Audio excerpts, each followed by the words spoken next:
Wow. All right. So, Michelle, here's what we got. We have the 8145, and we're going to try to do on this 8145 what your 3190 has been doing. Now, to my understanding, you're going to do a series of invoices. These are rudimentary invoices, 1, 2, and 3, with weights, and then your costs on those weights. So you need to calculate each cost for a weight, but you need to remember each weight, and then the total for each cost for a grand total at the end. So, what this 8145 will provide you is your basic accumulator here, your first independent memory here, and your second independent memory here. There's also a hidden second column for addition and subtraction totals, and I'm going to activate that by pressing define 4. And then you'll see the tape comes out with a black row of dots and a 4 indicating that you've activated it. Now all that allows you to do is allows you to add and subtract to a second column here with the equals plus key and the equals minus key, and it will print and display on the left. So what we're going to do, let's just say that we're going to save all of our total for our weights in memory 1 and then our total costs in memory 2, while simultaneously getting individual totals for each invoice. And I'll perform that. So as you can see here, the first invoice will start at the top, 100 pounds by $1.25, 150 by $1.75, and then 90 pounds by $2 a piece.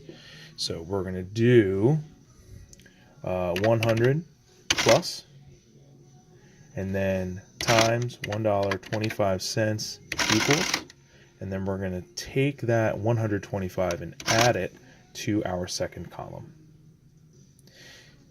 And then we're going to do 150 and then times $1.75, and then 90 times $2, and then we get our total.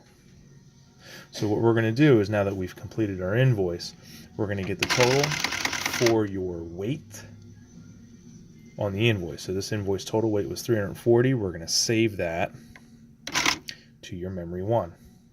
And then we're going to touch total again, and then total again to get the total for the second column, which is your cost.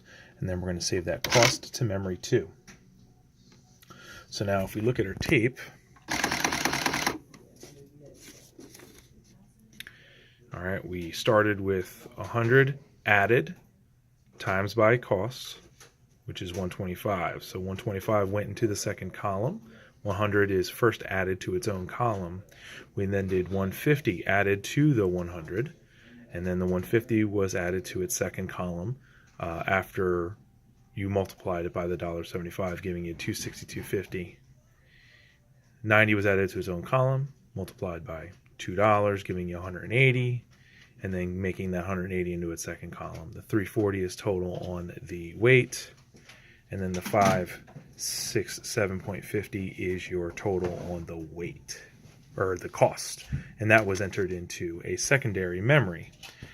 So that was invoice number 1. I'm just going to breeze through invoice 2 and then 3, which would be 2 and then 3, and then we'll get grand totals at the end.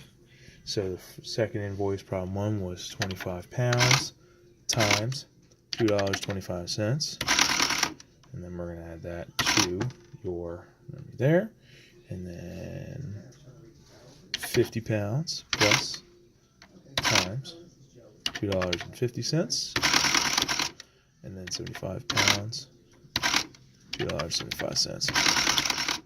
So we're going to get our total, add it to the weight, total again, add it to the cost, and then we're going to start over for 100, 125, 125, $1.50, 175,